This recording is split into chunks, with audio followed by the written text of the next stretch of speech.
Innal hamdalillah nahmaduhu wa nasta'inuhu wa nastaghfiruh wa na'udzu billahi min syururi anfusina wa min sayyiati a'malina. May yahdihillahu fala mudhillalah wa may yudlil fala hadiyalah. Asyhadu an la ilaha illallah wahdahu la syarikalah wa asyhadu anna Muhammadan abduhu wa rasuluh. Allahumma salli ala Muhammad wa ala alihi wa ashabihi wa man tabi'ahum bi ihsanin ila yaumiddin. Ya ayyuhalladzina amanu taqullaha haqqa tuqatih wa la tamutunna illa wa antum muslimun. Amma ba'd. Fa ya ayyuhal muslimun rahimani wa rahimakumullah jami'an. Alhamdulillah biidznillah wa bi'aunillah, dengan izin dan pertolongan Allah Subhanahu wa taala kita bisa diberikan kekuatan oleh Allah untuk melaksanakan salah satu ibadah, yaitu sholat Jumat insyaallah secara berjamaah dan mendengarkan khutbah. Mudah-mudahan ibadah kita diterima oleh Allah Subhanahu wa taala. Di hari yang berbahagia ini, khotib mengingatkan diri khotib sendiri dan jamaah sekalian, kita beriman dan yakin tentang adanya hari kiamat. Namun apakah kita sudah mempersiapkan sebagaimana dipesankan oleh Rasulullah SAW dan juga oleh para ulama-ulama kita, bagaimana nanti di hari kiamat kelak? Di antaranya Nabi mengingatkan kita agar kita mempersiapkan, dan kita akan dihisab, akan ditanya oleh Allah. Maka mudah-mudahan dengan pertanyaan yang telah disampaikan oleh Rasulullah SAW yang akan ditanyakan oleh Allah nanti di hari kiamat kelak, maka dari sekarang kita persiapkan. Kata Nabi, la tazulu qadama abdin, tidaklah bergeser ya kaki seorang hamba yaumal qiyamah, nanti di hari kiamat, hatta yus'al, sampai dia nanti ditanya oleh Allah Subhanahu wa taala. Yang nanya kita Allah Subhanahu wa taala, yang mana Allah Maha tahu ya, Allah tidak akan bisa dibohongi oleh kita. Nanti Allah akan menanya kita, apa yang Allah tanyakan kepada kita dan apa yang akan kita jawab nanti. Maka mudah-mudahan dengan kita mengingat hadis ini, kita bisa mempersiapkan jawaban di hari kiamat kelak. Yang pertama, Allah akan bertanya kepada kita an umrihi fima afnahu. Yang pertama, Allah akan nanyain kepada kita, bertanya kepada kita tentang nikmat umur kita. Coba kita renungi diri kita, umur kita sekarang berapa tahun? Ada yang 60, 70, 50, 40, 30 dan seterusnya. Mari kita renungi umur kita ini selama ini dipakai ketaatan atau kemaksiatan, kebaikan atau keburukan. Nanti Allah akan tanya. 50 tahun Allah kasih umur kepadamu, dipakai apa? Nanti Allah akan mempertanyakan tentang umur kita. Ya, dipakai apa? Dihabiskan untuk apa?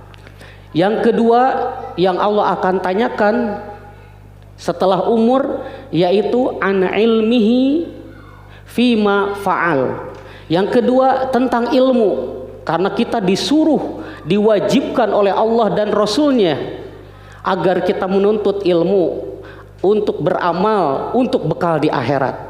Nah, nanti ilmu yang kita pelajari, kita sering ngaji di sini di sana, baca buku, mendengarkan nasihat ya dari para dai, dari para ustadz, para ulama, apakah ilmu yang kita pelajari itu diamalkan atau tidak?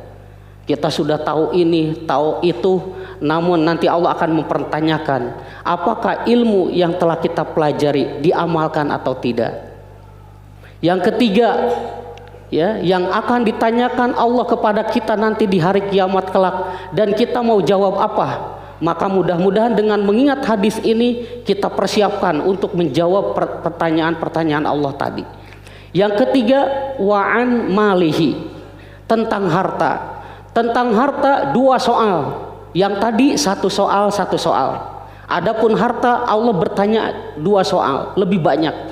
Ya, tanggung jawabnya lebih berat harta ini. Nikmat harta ini lebih berat.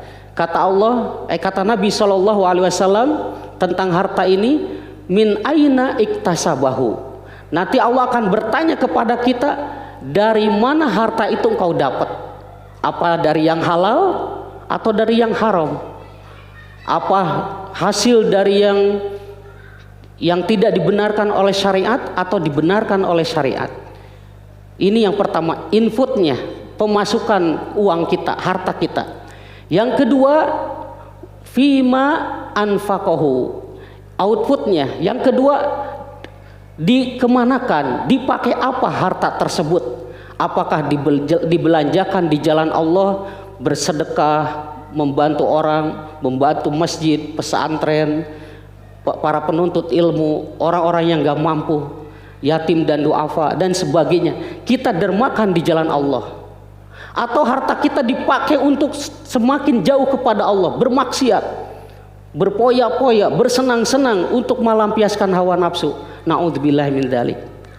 Adapun yang berikutnya, ya, kata Nabi SAW, kita akan ditanya oleh Allah, yaitu tentang anjismihi fima ablah, tentang jasad.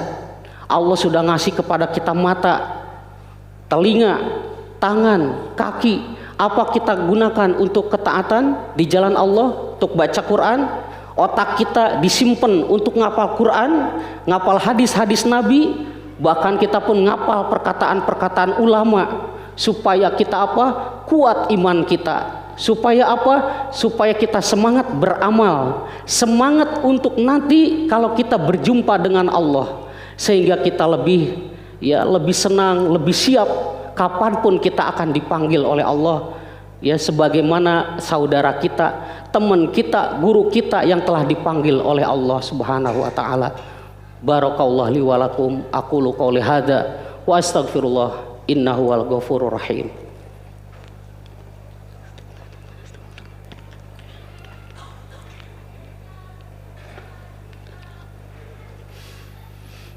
Alhamdulillahi hamdan katsiran thayyiban mubarakan fih kama yuhibbu rabbuna wa yardah. Asyhadu an la ilaha illallah, asyhadu anna Muhammadan abduhu wa rasuluh. Allahumma shalli ala Muhammad wa ala alihi wa sahbihi ajmain. Ma'asyiral muslimin, jamaah salat Jumat yang berbahagia. Di riwayat yang lain kita pun akan ditanya tentang wa an syababihi fima ablah, tentang masa muda. Masa muda adalah masa keemasan. Maka yang masih muda, yang masih usia 40 ke bawah, maka pergunakanlah untuk berjuang di jalan Allah. Mampung masih segar, mampung masih kuat, digunakan untuk ngapal Quran, berdakwah di jalan Allah dengan ilmu yang telah disampaikan oleh para ulama, para guru, agar ya kita meninggal dunia nanti pahalanya mengalir terus kepada kita. Ya, ini diantara pertanyaan yang nanti kita akan ditanya oleh Allah. Ya, mudah-mudahan dengan hadis ini kita bisa mempersiapkan diri nanti kalau Allah bertanya kepada kita tentang umur kita, tentang ilmu, tentang harta, tentang jasad, dan juga tentang masa muda kita. Akhirnya kita pun memohon kepada Allah agar Allah Subhanahu wa taala mengampuni dosa-dosa kita, menutupi aib-aib kita, kemudian memperbaiki kekurangan-kekurangan kita, dan mewafatkan kita semuanya dalam keadaan husnul khatimah. Innallaha wa malaikatahu yusholluna 'alan nabi ya ayyuhalladzina amanu shallu 'alaihi wa sallimu taslima. Allahumma shalli 'ala Muhammad wa 'ala alihi wa sahbihi ajmain. Allahumma ighfir lil muslimina wal muslimat wal mu'minina wal mu'minat al ahya'i minhum wal amwat innaka sami'un qaribum mujibud da'wat. Allahumma inna nas'aluka hubbaka wa hubba man yuhibbuka wa hubba amalin yuqarribu ila hubbika. Rabbana atina fid dunya hasanah wa fil akhirati hasanah wa qina adzabannar. Wa sallallahu ala nabiyyina Muhammad wa ala alihi wa sahbihi ajmain. Wa akhiru da'wana anil hamdulillahi rabbil alamin.